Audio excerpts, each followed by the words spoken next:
beliau, buku Ustadz yang akan dibedah di pagi hari ini sampai menjelang sore hari nanti, bisa hubungi panitia. Jadi yang membutuhkan buku ini yang akan dibedah oleh beliau, oleh penulis langsung, silakan menghubungi panitia. Syukron barakallahu fikum.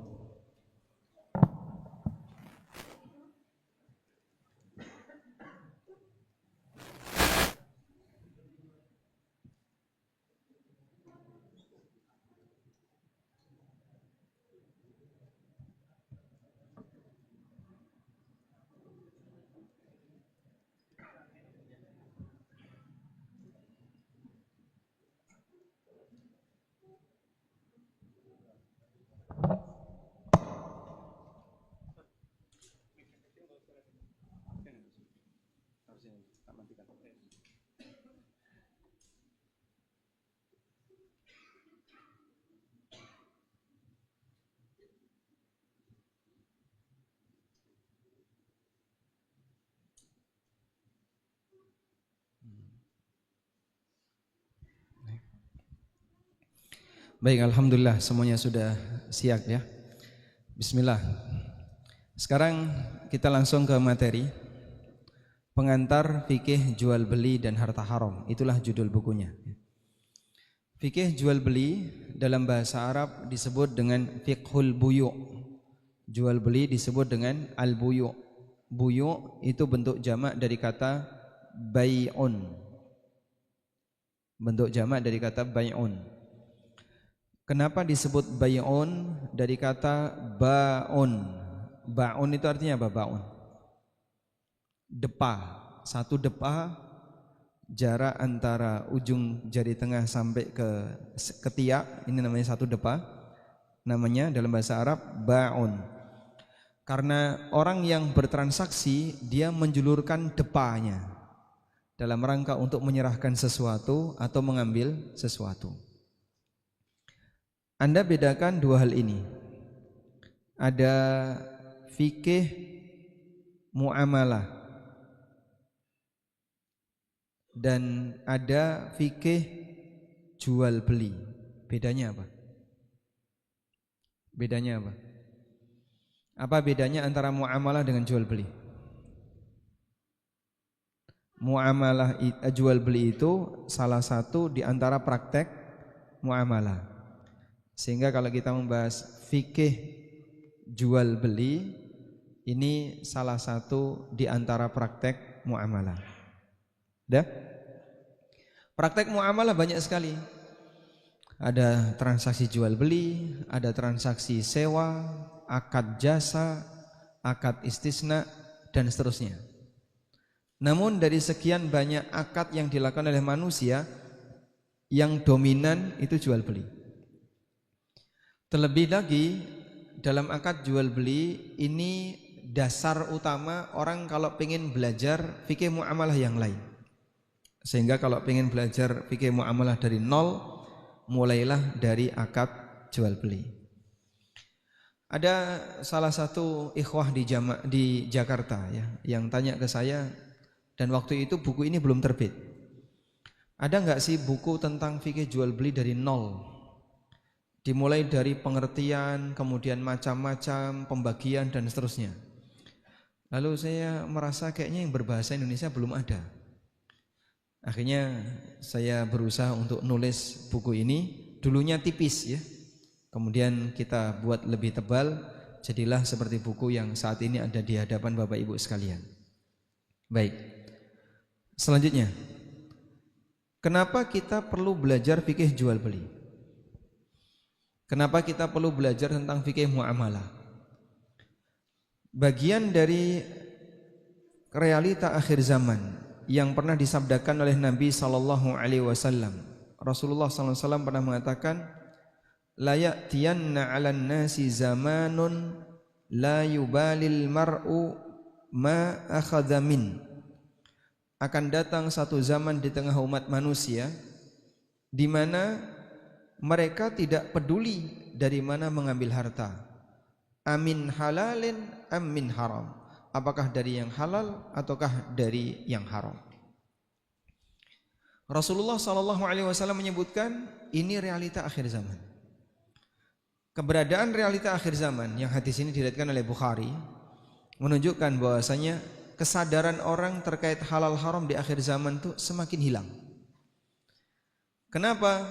Karena kesadaran dalam beragamanya semakin turun. Di saat kesadaran beragamanya turun, maka orang tidak menyadari kalau apa yang dilakukan akan berdampak besok di hari kiamat. Di saat itulah mereka enggak peduli dalam mencari harta, apakah dari yang halal atau dari yang haram. Sehingga ketika Anda masih pengen untuk belajar, itu bukti bahwasanya Anda masih punya kesadaran agama. Karena itu kalau kita ditanya, kenapa sih kita perlu belajar masalah halal haram? Tolong jawabannya dibuat seragam. Karena kita sadar akhirat. Sadar akhirat dalam arti gimana? Harta yang kita miliki akan dipertanggungjawabkan besok di hari kiamat. Rasulullah sallallahu alaihi wasallam, Allah Subhanahu wa taala juga berfirman dalam Al-Qur'an, "Tsumma latus'alunna yauma idzin 'anin na'im." Kemudian besok di hari kiamat kalian akan ditanya oleh Allah tentang kenikmatan yang telah Allah berikan kepada kalian. Dan Nabi sallallahu alaihi wasallam pernah bersabda, "La tazulu qadama 'abdin yaumal qiyamah hatta yus'al." Kaki hamba enggak bakalan geser besok di hari kiamat sampai dia ditanya oleh Allah tentang 4 hal. Bisa sebutkan apa yang akan ditanya oleh Allah besok di hari kiamat sebelum kaki hamba bergeser di padang mahsyar? 1. Tentang umurnya, untuk apa dia habiskan. Yang kedua, tentang masa mudanya, fisiknya yang sehat, untuk apa dia gunakan. Yang ketiga, tentang ilmunya, sejauh mana dia amalkan. Yang keempat, tentang hartanya. Tentang harta yang ditanya apa, Pak? Dari mana dia dapatkan dan untuk apa dia belanjakan. Sehingga hisab harta besok di hari kiamat itu 2. Dari mana dan untuk apa. Masya Allah. Maka seorang ketika memiliki harta, dia punya tanggung jawab memastikan selamat ketika mendapatkan dan selamat ketika menggunakan. Dia cara mendapatkannya benar dan menggunakannya juga benar.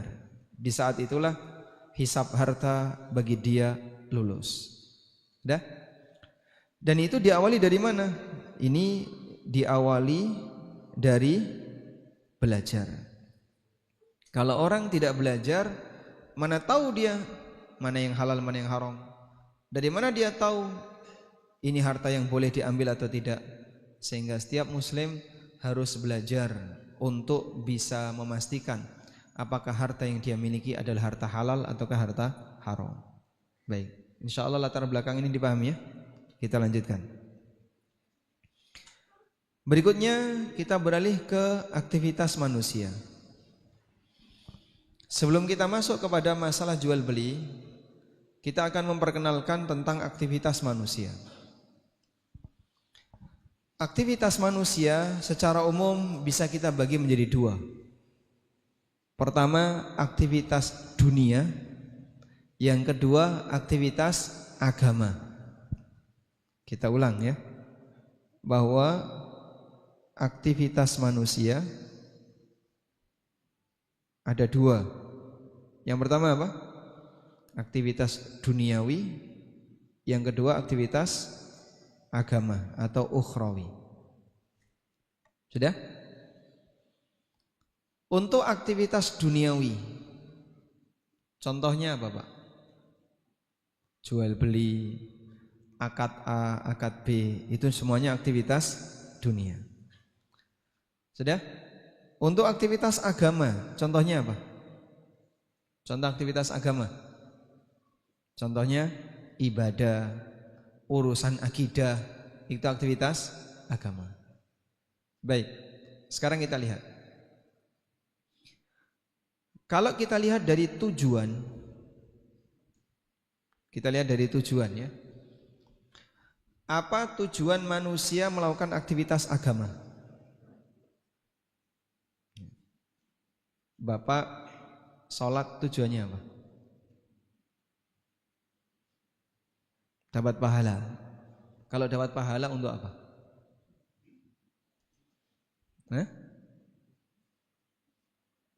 Masuk surga, insyaallah. Yang belakang, Anda melakukan aktivitas agama tujuannya apa?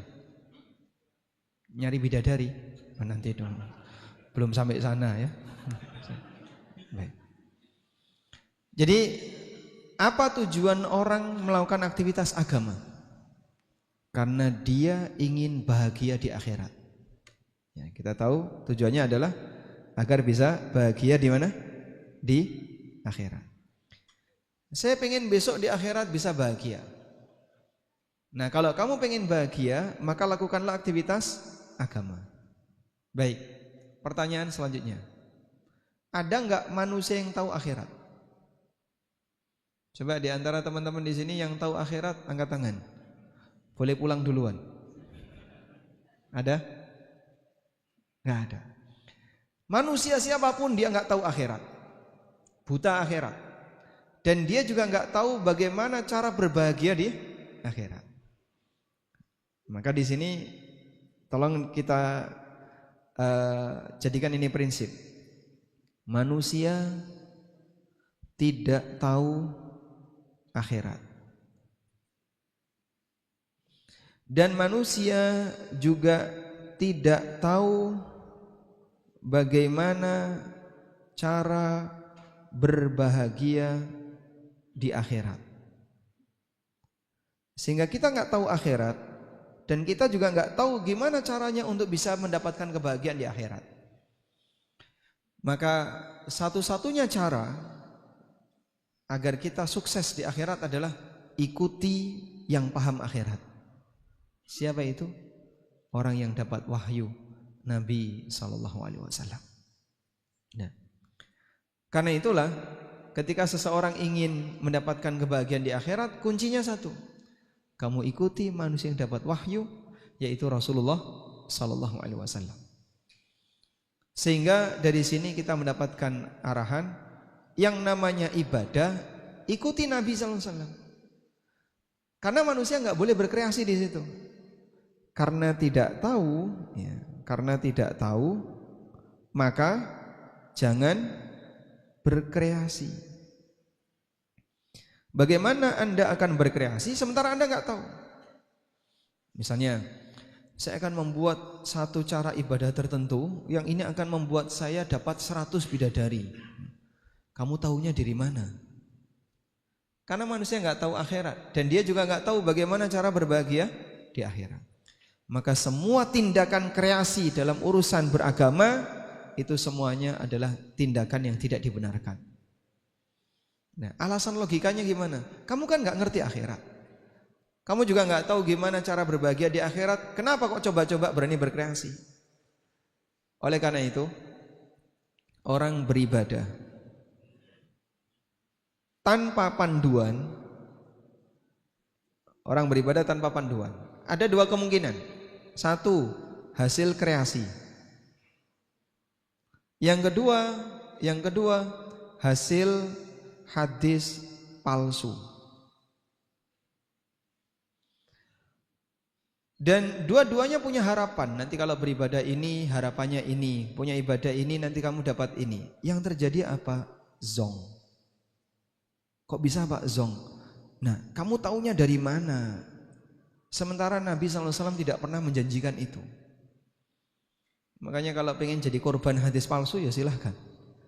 Tapi nanti kamu lihat, begitu sudah capek mengerjakan, di akhirat berharap, loh katanya dulu kalau mengamalkan kayak gini, mau dapat ini, dapat ini. Mana kok nggak ada? Kata siapa? Itu hadisnya, palsu kayak gitu. Betapa celakanya manusia yang mereka beramal dengan hadis palsu. Zong. Allah tidak pernah menjanjikan, Nabi SAW tidak pernah menjanjikan, kenapa kau kerjakan? Karena itulah Allah Subhanahu wa taala mengatakan dalam Al-Qur'an terkait manusia yang rajin ibadah tapi ternyata enggak ada hasil. Amilatun nasibah. Orang yang rajin beramal dengan serius. Apa hasilnya? Tas la naron hamiyah. Rajin beramal tapi masuk neraka. Rajin beramal tapi dia masuk ke dalam neraka. Umar bin Khattab radhiyallahu anhu pernah berangkat ke daerah Syam. Sewaktu beliau jadi Amirul Mukminin, lalu beliau melihat ada seorang rahib yang badannya kurus, kering, tidak terawat. Di dalam kuil dia sedang beribadah. Dipanggil sama Amirul Mukminin, "Ya rahib." Menghadaplah si rahib. Ketika sang rahib menghadap, Umar melihat sang rahib dari atas sampai bawah. Ini orang kurus, kering, rajin ibadah. Akhirnya beliau nangis. Ditanya sama seseorang, "Ya Amirul Mukminin, ma yubkik?" Apa yang menyebabkan Anda menangis? Kemudian Umar mengatakan, "Tadzakartu qaulallahi ta'ala 'amilatun nasibah tasla naran hamiyah." Ini orang sudah capek beribadah tapi masuk neraka. Padahal mereka, orang rahib ini beribadah dengan harapan enggak? Ada harapan. Dia punya harapan nanti besok di hari kiamat akan dikasih ini, dikasih ini. Zong semua. Karena itulah dalam Al-Quran Allah subhanahu wa ta'ala mengumpamakan amalnya orang kafir seperti apa? Kasarabin biqi'ah. Di surat An-Nur ayat 39 Allah berfirman, "Walladzina kafaru a'maluhum kasarabin biqi'atin yahsabuhu adh-dham'anu ma'a." Orang-orang kafir amalan mereka itu seperti sarabin, seperti fata morgana, biqi'atin yang ada di padang pasir. Dia dalam kondisi kehausan. Coba lihat. Orang di padang pasir, keadaannya apa, Pak? Kehausan. Melihat di kejauhan ada fata morgana, seperti ada air di kejauhan. Sudah? Ketika dia melihat itu, yang dia lakukan apa? Apa yang dia lakukan? Ngejar itu fata morgana, tambah tenaga. Ayo, kejar itu fata morgana. Dia yang sudah kehausan, sudah kelelahan, tambah tenaga. Sampai di sana, makin capek enggak? Makin capek. Makin kehausan, makin kehausan. Ternyata enggak ada apa-apa. Ini gambaran dia capek beribadah, dia lelah dalam melakukan ketaatan, tapi zong. Kasihan banget orang kayak gini ya. Makanya kita ajak masyarakat untuk kembali kepada sunnah. Kasihani dirimu. Kau beramal tanpa panduan, nanti capek nggak ada hasil. Sehingga ajaran sunnah itu bukti kasih sayang Nabi SAW kepada umat manusia. Ikuti saja panduan yang ada, karena kita tidak tahu akhirat. Sehingga satu-satunya cara untuk bisa berbahagia di akhirat adalah ikuti yang paham akhirat. Baik. Sebaliknya dalam urusan dunia. Baik, dalam urusan dunia. Apa tujuan Bapak melakukan aktivitas dunia? Ya? Agar kita bisa bahagia di dunia. Sehingga Bapak bekerja, Bapak beraktivitas A, beraktivitas B, tujuannya apa? Biar saya bisa bahagia di dunia. Apapun yang dilakukan oleh manusia dalam aktivitas dunia, tujuannya itu. Saya ingin bahagia, maka dia kerja. Saya ingin bahagia, maka dia piknik. Saya ingin bahagia, dia naik ke gunung. Dan aneka usaha yang dilakukan oleh manusia untuk bahagia. Naik gunung itu capek enggak? Capek? Capek. Apa yang dia katakan ketika dia sudah sampai di puncak? Terbayar capek saya, Masya Allah. Begitu sampai di puncak, dia bilang apa? Terbayar semua capeknya. Hanya dengan melihat pemandangan yang dia sukai, dia merasa begitu bahagia ketika berada di puncak. Baik, hidup ini capek enggak, Pak? Capek? Capek ya? Capek. Buktinya, Bapak mau dikasih usia 200 tahun. 200 tahun. Mau jawab kok kayak berat. Kenapa? Andaikan Bapak dikasih usia 200 tahun, sanggup? Nggak sanggup. Kenapa, Pak? Capek. Sehingga hidup yang capek ini terbayar dengan apa? Indahnya surga. Begitu manusia melihat indahnya surga, terbayar semua kelelahannya. Maka tinggal mau diarahkan kemana?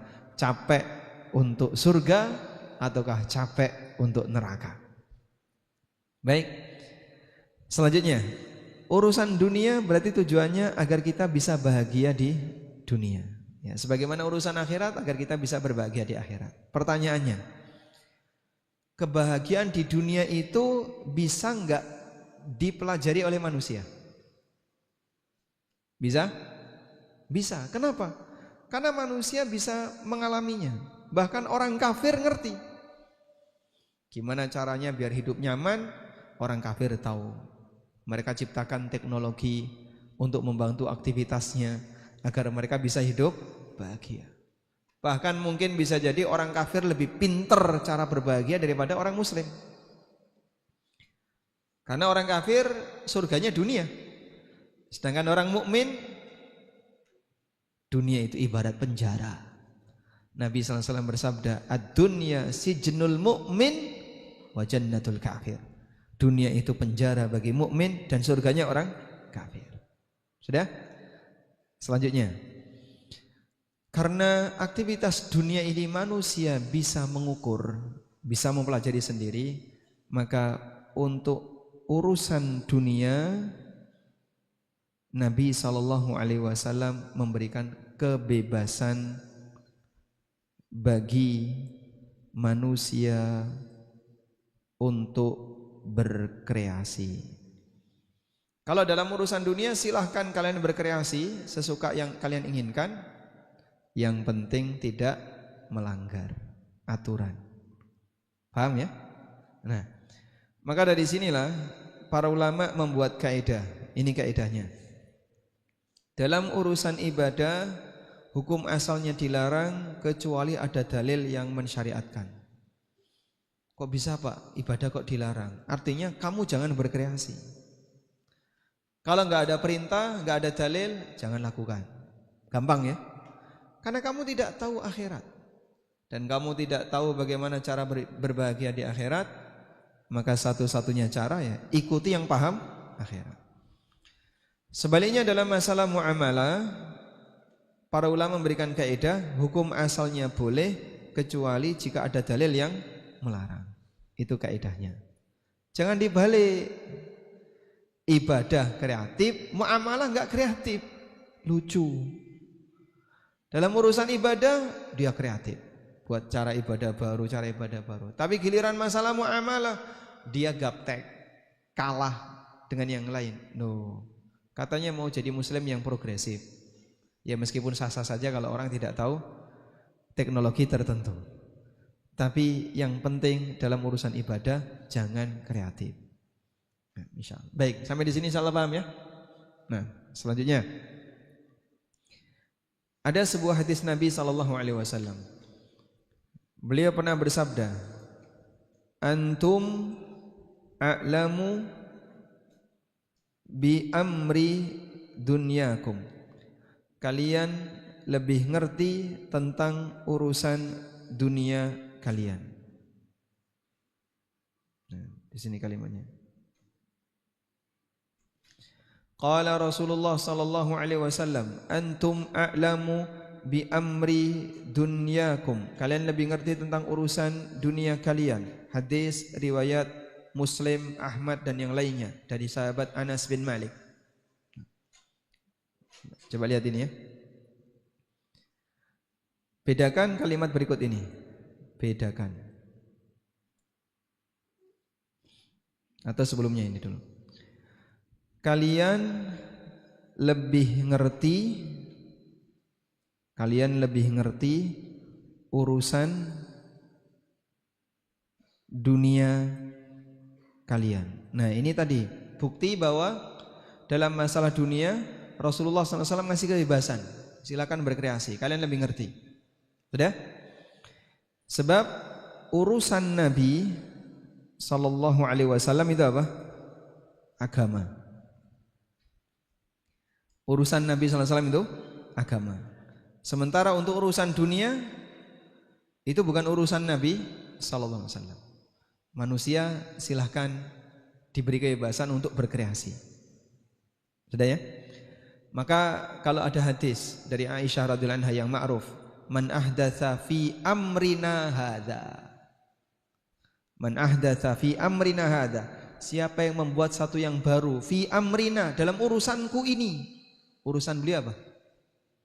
Hah? Agama. Paham ya? Nabi sallallahu alaihi wasallam bersabda, man ahdatsa fi amrina hadza ma laisa minhu fahuwa raddun. Siapa yang membuat hal yang baru dalam urusanku ini, urusanku di sini apa?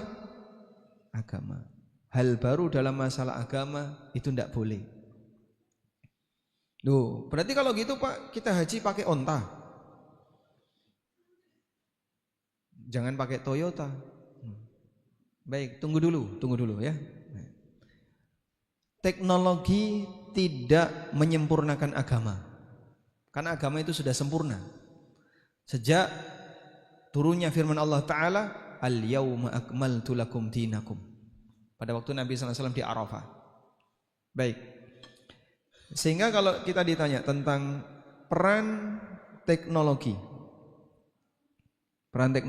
bagi agama, Anda tanamkan prinsip, teknologi tidak menyempurnakan agama. Agama tidak lebih sempurna dengan adanya teknologi. Tapi orang bisa menggunakan teknologi untuk memudahkan dia dalam melaksanakan agamanya. Paham? Nah, sama atau beda? Beda. Sehingga misalnya orang sholat pakai mikrofon, dia pakai teknologi enggak? Pakai. Sholat yang pakai mikrofon dengan yang enggak pakai mikrofon sama atau beda? Sama. Enggak ada tambahan dalam gerakannya. Jumlah rakaatnya tetap sama, bacaannya sama. Namun mikrofon ini sebagai alat bantu bagi imam untuk bisa menyampaikan suaranya kepada jamaah lebih mudah. Sehingga orang bisa menggunakan teknologi untuk memudahkan dia dalam pelaksanaan agama. Bukan teknologi menyempurnakan agama. Antara yang umroh pakai pesawat dengan yang umroh pakai kapal, yang pakai kendaraan onta, tata caranya sama. Tapi dengan pesawat orang jadi bisa lebih mudah untuk berangkat ke tanah suci. Paham ya? Sehingga mikrofon, kendaraan itu urusan dunia. Sementara praktek agamanya tetap sama. Tidak ada yang baru dengan adanya teknologi dalam beragama.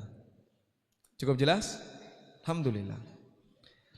Karena itu hadis ini ketika kita sampaikan, jangan berkreasi dalam masalah agama. Urusan agama itu urusan Nabi SAW. Dan siapa yang berkreasi dalam urusan agama yang tidak ada dalilnya, maka dia tertolak. Jangan dibenturkan dengan teknologi. Paham ya? Sekarang lihat ini. Lihat ini. Terima kasih.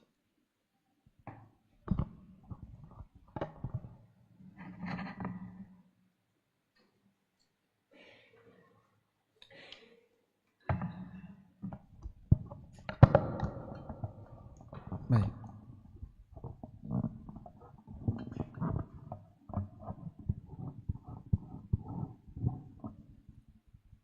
Selanjutnya, tolong Anda lihat perbedaan dua kalimat ini. Kalian lebih ngerti tentang urusan dunia kalian. Ya, tulisan saya kelihatan nggak? Kelihatan ya. Jadi nggak jelek-jelek banget nggak? Nah, insya Allah masih terbaca. Yang kedua, kalian lebih ngerti tentang hukum urusan dunia kalian. Kira-kira sama atau beda? Sama atau beda? Coba dibaca. Kalian lebih ngerti tentang urusan dunia kalian, kalian lebih ngerti tentang hukum urusan dunia kalian. Sama atau beda? Beda? Beda. Baik. Yang benar yang mana? Ya? Yang di atas. Yang di atas itu siapa? Yang nomor 1. Baik. Kalau yang nomor 2, salah atau benar? Salah. Siapa yang lebih ngerti tentang hukum urusan dunia? Hah? Rasulullah SAW. Jadi perhatikan ya. Yang disabdakan Nabi SAW, kalian lebih ngerti tentang urusan dunia kalian. Beliau tidak bersabda, antum a'lamu bi ahkami amri dunyakum. Kalian lebih ngerti tentang hukum urusan dunia kalian. Sudah? Kalau bicara urusan dunia, nah di sini maka ada 2 yang berbeda ya. Sehingga ada bedakan, ada urusan dunia dan ada hukum urusan dunia. Beda ya. Kalau urusan dunia ini manusia, mereka bisa berkreasi. Ini hal masalah teknis, sistem, metode, teknologi dan seterusnya. Kalau hukum urusan dunia ini wahyu. Mana yang boleh, mubah, haram, makruh, wajib dan seterusnya. Itu urusan wahyu. Maka Nabi SAW yang paling paham hukum urusan dunia, meskipun beliau tidak paham urusan dunia. Sehingga beliau nggak ngerti kalau kurma itu harus dikawinkan. Maka Nabi SAW melarang mengawinkan kurma, akhirnya gagal panen. Tapi kalau masalah hukum, Rasulullah SAW yang lebih paham. Oleh karena itu, ada praktisi bisnis, ada seorang ustadz. Urusan dunia dipahami oleh siapa? Praktisi bisnis. Kalau hukum urusan dunia, ustadz yang lebih paham. Gitu ya. Sehingga kalau ada jamaah yang tanya, Pak Ustadz, gimana caranya biar bisnis saya itu bisa berkembang? Itu pertanyaan salah alamat. Ustadznya bukan pengusaha. Kamu kayak gitu nggak ngerti dia. Tapi kalau Bapak ceritakan, Ustadz saya punya model bisnis seperti ini, itu kira-kira hukumnya boleh atau tidak? Nah, beliau bisa kasih jawaban jika memang memahami kasus dan hukumnya. Paham ya? Dan untuk paham hukum tidak disyaratkan harus praktek. Sehingga Ustadz ditanya, Ustadz ada investasi seperti ini. Lalu Ustadz kasih jawaban. Orang protes. Kok bisa kamu ngasih jawaban hukumnya? Wong Ustadz gak pernah investasi di situ. Apa syarat menjelaskan hukum harus pernah praktek?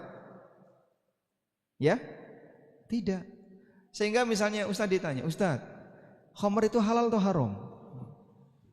Saya belum pernah minum ya. Apakah ketika orang mau menjelaskan haramnya khamr harus minum dulu? Sebentar, tak rasakan dulu ya. Nanti kalau saya mabuk haram. Wah, bahaya itu. Ada orang yang protes dengan saya ya. Salah satu di antara buku saya judulnya Ada Apa Dengan Riba. Mungkin teman-teman ada yang punya itu. Sebagian karyawan bank komentar, itu Ustadz kok bisa ngasih komentar tentang masalah perbankan? Padahal dia kan bukan praktisi perbankan. Apakah syarat untuk bisa memberikan penjelasan tentang hukum perbankan harus pernah praktek riba dulu?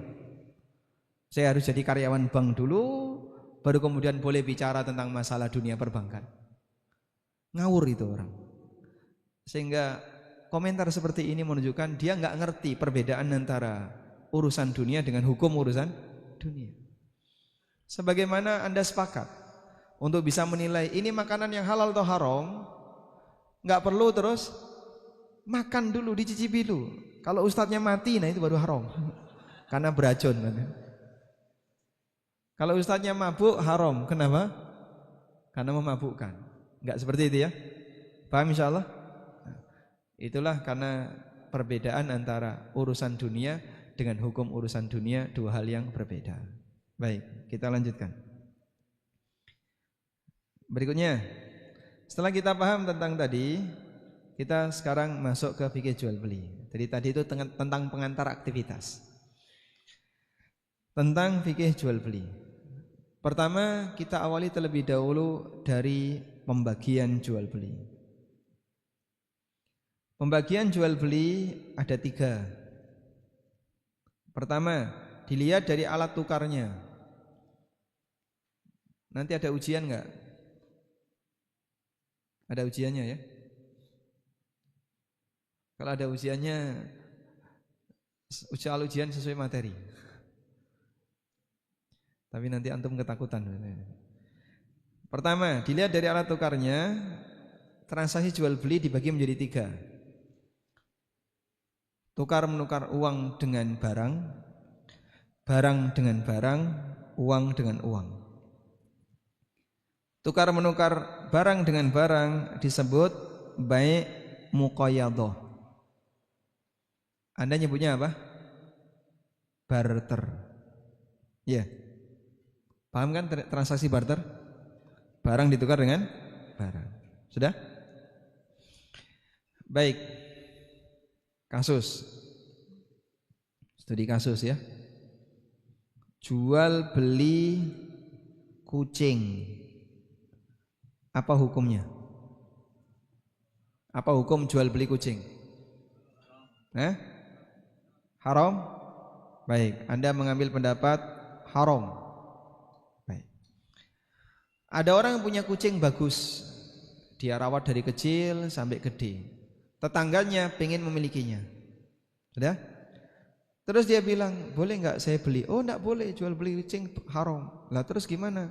Gini aja, kamu gantikan kucing ini dengan makanan. Kamu bisa kasih saya 5 kilo pakan kucing. Sehingga di situ 5 kilo pakan kucing ditukar dengan satu ekor kucing. Gini aja, gantikan dengan 5 kilo pakan kucing. Boleh atau tidak? Boleh atau tidak? Boleh atau tidak? Boleh. Yang jawab boleh angkat tangan. Boleh. Boleh. Baik, ada 1 belah. Yang menjawab tidak boleh.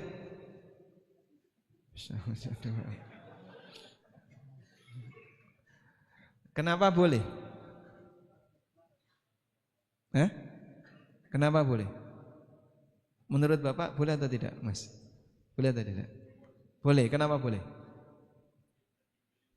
Tidak dibeli dengan uang. Yang jawab tidak boleh. Boleh atau tidak? Boleh. Baik.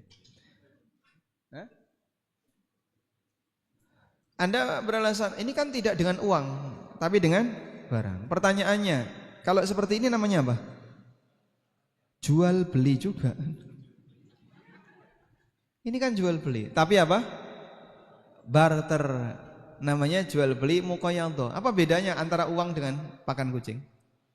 Kan sama-sama jual beli, tapi dibayar pakai barang. Maka jual beli itu tidak harus dibayar pakai uang. Bisa juga jual beli dibayar pakai barang.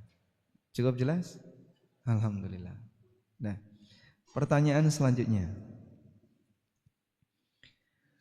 Dari 3 transaksi ini, yang menurut Anda paling sulit untuk dilakukan yang mana?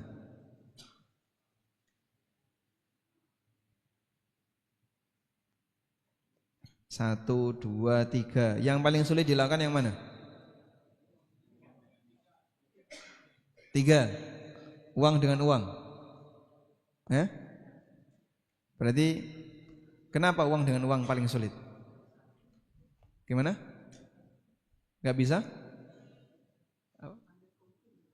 Gak bisa ambil keuntungan.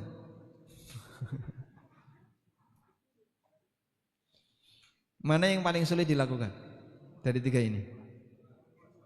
Nomor 2. Kenapa nomor 2? Susah dibandingkan, kan bisa tukar tambah. Motor ini sama motor ini ditukar ya, tambah berapa kan gitu ya. Jadi kalau pakai pertimbangan suasana di masyarakat, Anda akan jawab nomor 2 yang paling sulit. Kenapa Pak? Tingkat kebutuhan masyarakat itu beragam.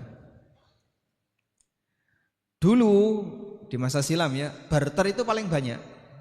Kenapa Pak? Karena komoditas itu terbatas. Komoditas itu terbatas. Sehingga dulu ketika di pasar, begitu orang datang ke pasar, yang dia jumpai kalau enggak beras, sayur, ikan, ayam, telur. Maka mempertemukan orang punya beras dengan sayur gampang. Saya punya beras butuh sayur, itu gampang, tinggal kumpul di pasar selesai. Belakangan komoditas makin banyak. Ketika komoditas makin banyak, ada orang punya iPad butuh beras. Nyari orang punya beras butuh iPad, ketemu enggak? Ketemu? Susah. Maka nomor 2 ini susah karena pertimbangan keadaan masyarakat. Tapi kalau pertimbangan aturan, nomor 3 ini yang paling susah. Karena aturannya lebih ketat. Apa itu? 1. Wajib tunai. 2. Harus sama kuantitas. Harus sama kuantitas. Udah? Sehingga uang dengan uang tidak boleh ada yang tertunda. Emas dengan uang tidak boleh ada yang tertunda. Transaksi benda ribawi berupa emas, perak dan uang. Ada benda ribawi berupa emas, perak dan uang. Ini paling rumit. Kenapa Pak? Wajib tunai. Kalau enggak tunai, enggak boleh. Jual beli emas kredit, nyicil emas, kemudian apalagi produk di mana emas virtual dan seterusnya, itu semuanya dilarang. Sebab itu terjadi transaksi emas tidak tunai. Paham ya? Baik.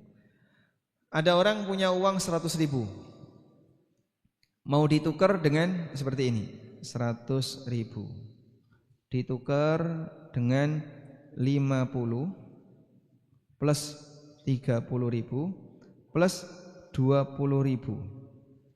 Yang ini tunai, yang ini tunai, ini juga tunai, yang ini menyusul.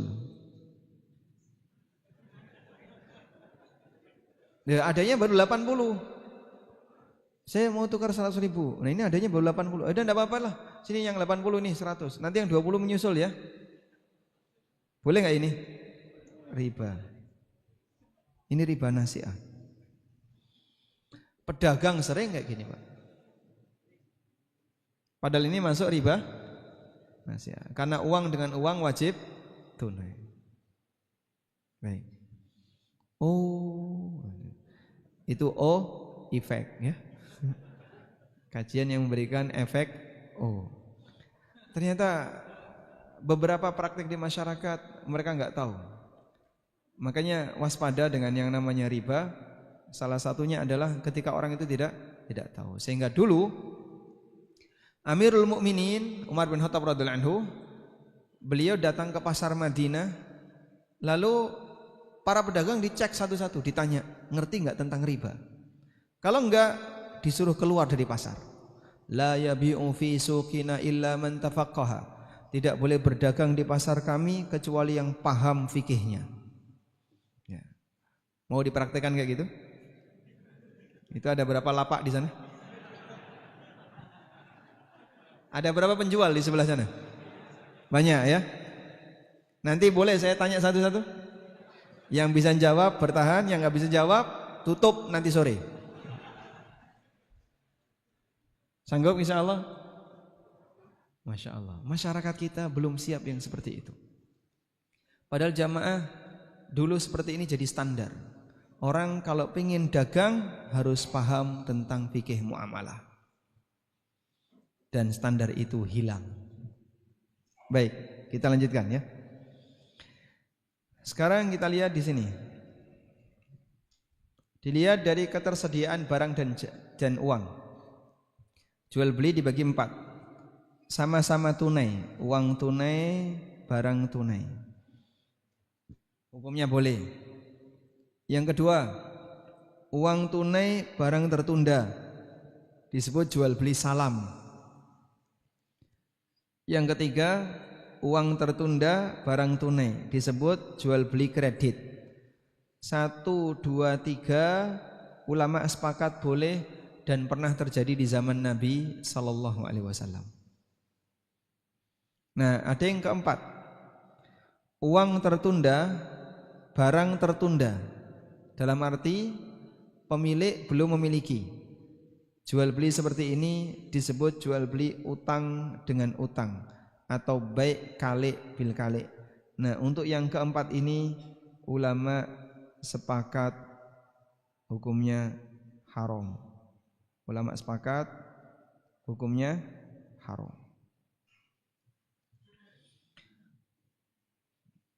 Namanya kalik bil kalik. Sekarang coba kita rinci tentang kalik bil kalik. Kali bil kali. Kali itu artinya utang. Ad-dain bid-dain. Jual beli kali bil kali itu terjadi karena 4 kondisi. Di situ ada 4 kondisi. Apa saja itu? 1, penjual belum punya barang. Yang kedua, sudah dilakukan akad. Yang ketiga, pembeli tidak bayar tunai. Yang keempat, penjual bukan produsen.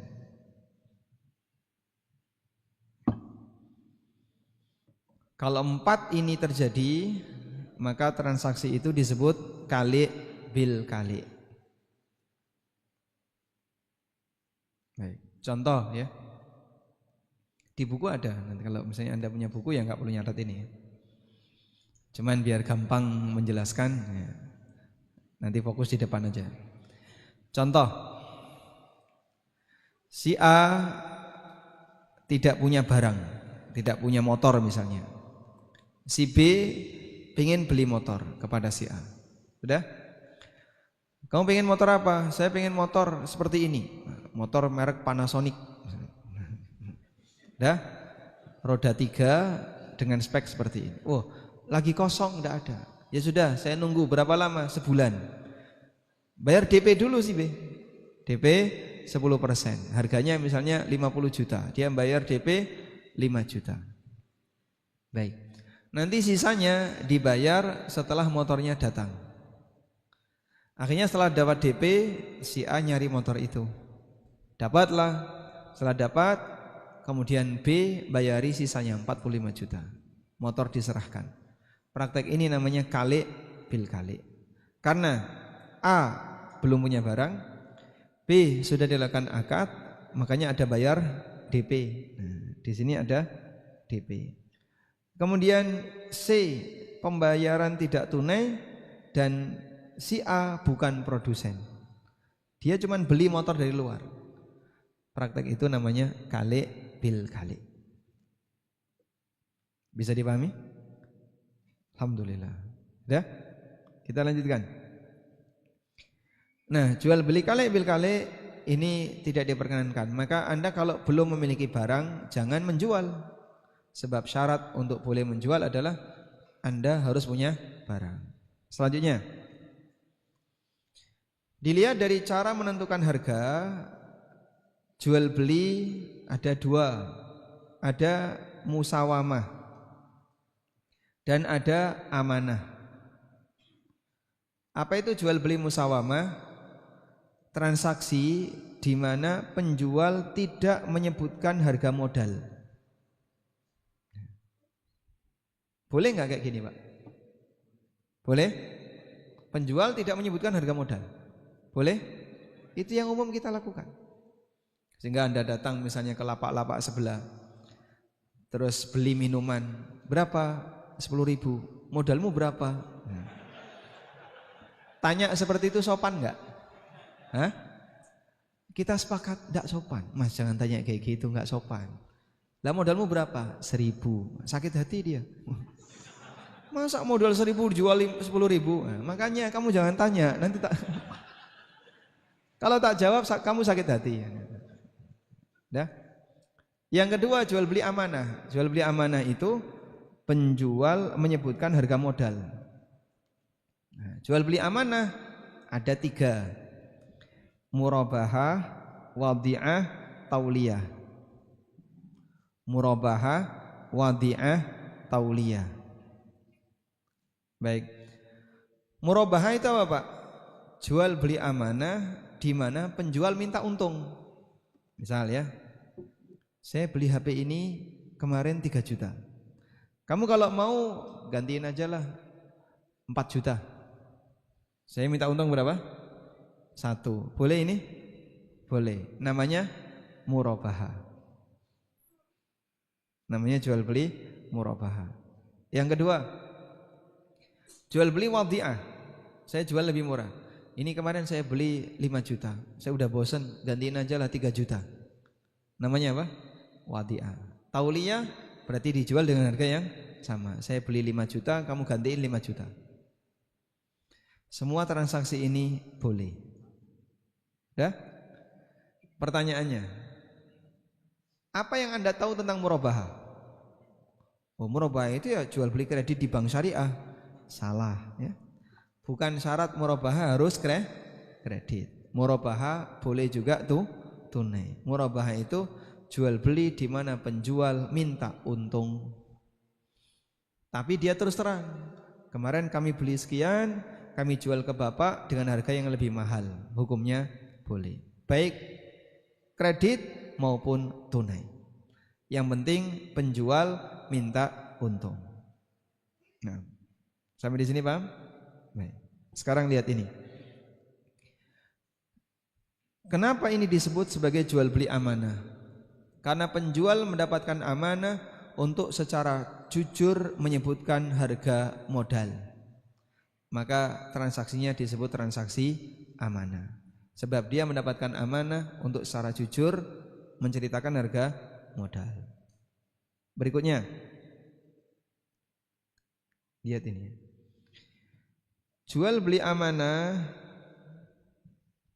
ada berapa tadi? Nah, ada 2. Ada 2 ya. Yang pertama, amanah, saya tuliskan. Jual beli amanah ada 2. Yang pertama, amanah yang kembali ke penjual. Nah ini ada 3. Yang tadi itu murabahah, wadi'ah, tauliyah. Wadi'ah itu apa sih Pak? Wadi'ah tadi apa? Menjual dengan harga yang lebih lebih murah. Bedakan wadi'ah dengan wadi'ah. Kalau wadi'ah itu titip. Nah, kalau wadi'ah tadi. Jadi wadi'ah pakai dal. Ini titip. Kalau yang tadi kan pakai dot. Saudaranya sod. Wadi'ah. Nah, kalau ini jual murah. Jual dengan harga yang lebih rendah dari harga kulak. Jual rugi kok jual murah. Jual rugi. Namanya jual beli wadhi'ah. Udah, lanjut ke sini. Jual beli amanah, ada yang kembali ke penjual dan ada jual beli amanah yang amanahnya kembali ke pembeli. Nah,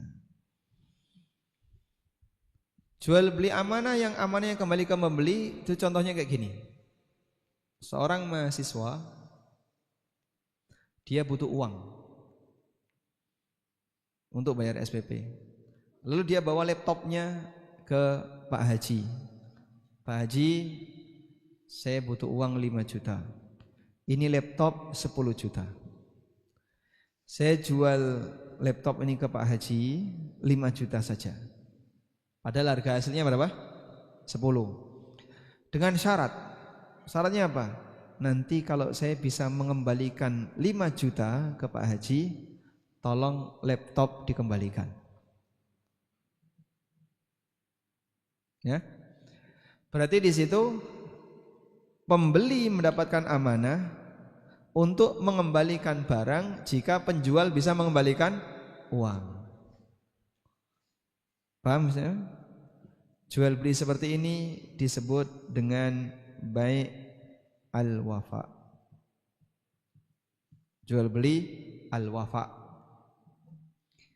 Di mana penjual dapat amanah jika pembeli dapat amanah, jika penjual bisa mengembalikan uang, maka pembeli wajib mengembalikan barang. Apa ada Pak kayak gitu Pak? Di Jakarta banyak. Mungkin kalau di sini nggak begitu kelihatan ya. Nah, seorang petani dia butuh uang, terus dia datang ke Pak Haji. Pak Haji, saya punya sawah, saya butuh uang 10 juta untuk biaya anak sekolah. Saya punya sawah, saya jual ke Pak Haji murah saja. Harusnya 100 juta, saya jual ke Pak Haji 50 juta. Nah, tapi saya minta waktu setahun. Jika nanti saya bisa mengembalikan 50 juta ke Pak Haji, tolong sawah ini dikembalikan. Nah, oke. Nah, akhirnya dikasihlah 50 juta. Sudah, sawah dibawa oleh Pak Haji. Pertanyaannya, boleh enggak Pak Haji mengelola sawah itu untuk mengambil hasilnya? Boleh atau tidak? Boleh atau tidak? Tidak. Atau boleh? Yang mengatakan tidak angkat tangan. 1, 2, 3, 4. Yang mengatakan boleh? Insyaallah jumhur menjawab boleh ya. Baik. Hakikatnya apa Pak? Skema tadi Pak? Hah? Hakikatnya utang bergadai. Hah? Hakikatnya utang. Jadi jual beli wafa ini hasilnya adalah utang bergadai. Itu Pak Haji atau si petani utang 50 juta dengan menggadaikan sawah. Makanya ada perjanjian, kalau uangnya saya kembalikan, sawahnya kembalikan. Berarti hakikatnya adalah utang bergadai. Paham insyaallah? Baik. Karena utang bergadai, berarti sawah itu barang gadai. Sawah ini barang gadai. Jadi utang lalu dikasih barang gadai. Aturan utang apa aturan utang? Tidak boleh ambil manfaat. Kan gitu ya? Seperti tadi malam ya. Ada anak riba segala itu. Hasil hubungan badan riba. Baik. Tidak boleh ambil manfaat. Berarti kalau Anda memberi utang lalu motornya diserahkan sebagai barang gadai, boleh enggak motornya dimanfaatkan? Kenapa? Mengambil manfaat. Maka Pak Haji kalau menggunakan sawah itu berarti dia mengambil manfaat dari sawah. Baik. Padahal akadnya utang bergadai. Maka status Pak Haji mengelola sawah itu riba. Bisa dipahami? Alhamdulillah. Baik, kita lanjutkan ya.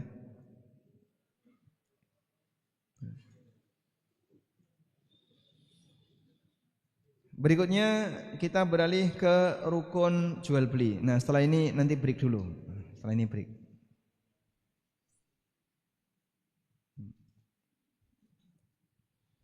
Rukun jual beli. Dah. Rukun itu apa, Pak? Hah? Coba kita tanya dulu. Yang ngantuk ada nggak? Nggak ngantuk ya? Bapak ngantuk? Tidak. Baik, saya tanya. Belakangnya aja, belakangnya. Belakangnya Pak ya. Apa bedanya rukun dan syarat sholat?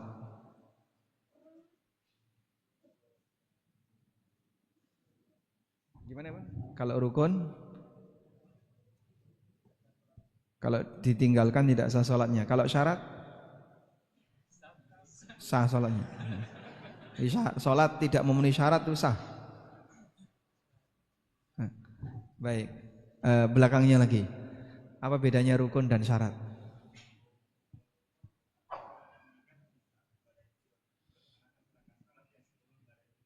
Baik. Rukun adalah sesuatu yang wajib dilakukan di saat pelaksanaan ibadah. Kalau syarat sebelum pelaksanaan ibadah. Baik. Sehingga perbedaan antara rukun dan syarat masalah waktu pelaksanaannya. Kalau rukun sebelum ibadah, kalau rukun ketika ibadah, kalau syarat sebelum ibadah. Nah, rukun jual beli itu sama dengan unsur jual beli. Sama dengan unsur jual beli. Sehingga apa yang harus ada ketika akad jual beli itu dilakukan? 3 ini. Al-aqidan, al-maqud alaih, sigot. Cara menghafalnya gampang. Subjek, objek, sigot. Subjek berarti pelaku akad. Objek berarti objek akad. Sigot berarti pernyataan lisan maupun tulisan dari kedua belah pihak yang menunjukkan mereka saling ridho untuk melakukan akad. Itu namanya sigot. Sudah? Kita ulang ya. Rukun jual beli ada berapa? Sebutkan.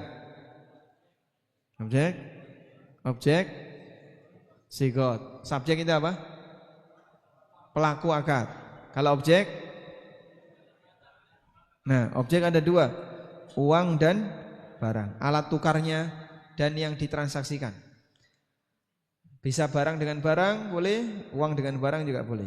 Terus berikutnya sigot, pernyataan atau isyarat, ucapan yang menunjukkan penjual dan pembeli saling ridho. Baik.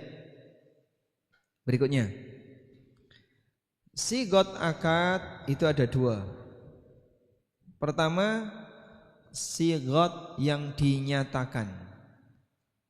Sigot yang dinyatakan baik secara tulisan maupun lisan. Nah, sigot yang dinyatakan itu disebut ijab qabul. Sigot yang dinyatakan disebut apa? Ijab qabul. Baik. Saya penjual, siapa namanya Ustaz? Ghazali. Ghazali pembeli. Ghazali datang ke saya mau beli air. Oh iya silahkan, 2.000. Udah? Beliau membayar 2.000, beliau dapat air. Pertanyaannya, ijab itu siapa? Penjual atau pembeli? Yang melakukan ijab itu penjual atau pembeli? Yang melakukan qabul itu penjual atau pembeli? Ijab itu penjual atau pembeli? Pembeli. Penjual. Terjadi khilaf ini. Masya Allah. Bapak, ijab pembeli. Bapak sudah pernah ijab kabul belum? Sudah. Berapa kali? Hah? Masya Allah. Sekali Pak. Lelaki soleh ijab kabulnya baru sekali. Di jual beli ada ijab kabul nggak?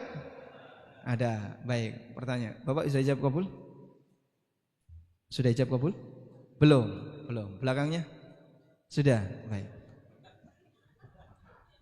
Pertanyaannya yang belakang ya. Sudah berapa kali ijab kabul, Pak? Sekali. Nah, pengantin perempuan itu ijab atau kabul?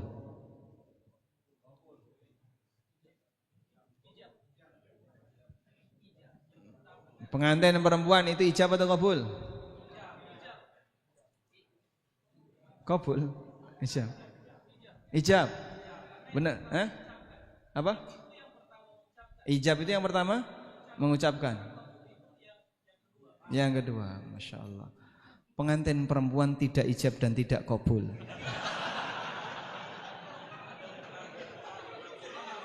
Kak, ayah maka udah lupa dia. Kapan nikah? Udah lama, makanya diulangi lagi. Sampai lupa gitu.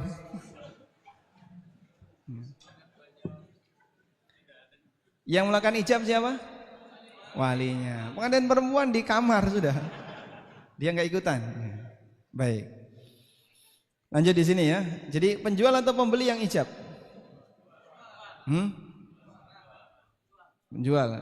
Tadi Ghazali datang, saya mau beli ini. Ya 2000. Berarti siapa yang duluan? Pembeli atau penjual? Jadinya ijab itu penjual atau pembeli? Bebas lah, siapa yang duluan itulah yang. Kalau jual beli ijab kabul itu bebas. Mau penjual dulu, mau pembeli dulu, siapa yang duluan itulah ijab. Yang kedua berarti kabul. Mafhum insyaallah. Baik. Lanjut. Ada, lihat ini ya, sigot tanpa ijab kabul. Sigot dengan perbuatan atau isyarat. Berarti dia dilakukan tanpa ijab kabul. Dalam fikih muamalah disebut jual beli mu'athah. Disebut jual beli mu'athah. Sehingga dalam transaksi itu tidak ada ijab kabul. Jual beli mu'athah tidak ada apa? Ijab kabul. Baik. Dalam mazhab Syafi'iyah batal. Sebagian ulama Syafi'iyah menilai itu batal. Kalau jumhur boleh. Contohnya apa sih Pak? Jual beli mu'athah. Jual beli misalnya ya, kantin kejujuran. Pernah lihat kantin kejujuran? Ada orang naruh barang ya, makanan-makanan banyak, terus dia tulisi semua Rp 1000. Datang mukidi, dia naruh uang 1000, diambil semua. Ya? Sah atau tidak?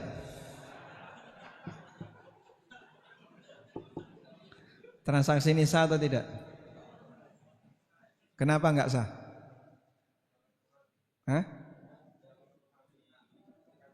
Cara salah memahami kata. Ini yang salah mukidi. Nah kan tulisnya semua Rp 1000. Dia taruh 1000, ambil semua. Salah atau benar? Baik.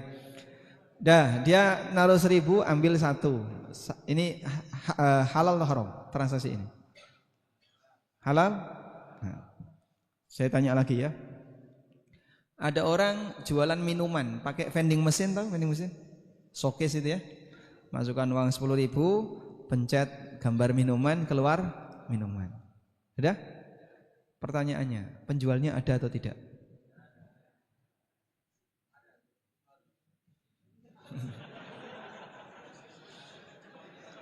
Penjualnya ada atau tidak? Enggak ada. Ada. Ada? Di mana? Mesin itu bukan penjual. Diwakilkan mesin. Penjualnya ada atau tidak? Itulah jual beli mu'athah. Seperti itu namanya jual beli mu'athah. Marketplace, Anda di Gorontalo, kita selisih 1 jam sama yang di Jawa. Gorontalo dengan Aceh itu bisa selisih 2 jam realnya ya. Memang pembagian waktunya selisih 1 jam, tapi realnya 2 jam. Surabaya dengan Aceh itu waktunya sama-sama WIB. Surabaya subuh 1 jam, berikutnya Aceh baru subuh. Saya pernah di Banda Aceh, jadi bukan Banda Aceh ya, Melabo bawah ya, Melabo. Subuhnya 6:30 atau berapa. Jadi bangun jam 6 tuh kaget, sudah kesiangan. Jam 6 di Jawa sudah terbit matahari. Jam 6 di Aceh belum terbit fajar, karena subuhnya 6:30. Nah kurang lebih kayak gitu ya. Bapak jualan di Gorontalo, pasang gambar di media di marketplace, nah, jualan ya. Sudah? Anda mungkin sudah tidur, yang Aceh habis isya dia transaksi, orangnya sudah tidur, cuman klik check out, selesai. Ada ijab kabul? Nggak ada. Anda di chatting nggak bales karena sudah tidur orangnya, nggak ada ijab kabul, sah nggak transaksinya? Itu namanya jual beli mu'athah. Makanya di Indonesia tidak ada marketplace bermadzhab Syafi'iyah, karena nggak boleh dalam madzhab Syafi'iyah. Wallahu a'lam. Baik, ini sesi 1 ya. Kita break dulu, sudah 1 jam. Anda saya kasih waktu untuk break berapa menit Ustaz? 10 menit ya. 10 menit. Sekarang jam 10.50, 48 ya. Berarti nanti kita mulai lagi jam 11, kurang dikit insyaallah. Demikian, wassallallahu ala nabiyyina Muhammadin wa ala alihi wa sahbihi wasallam.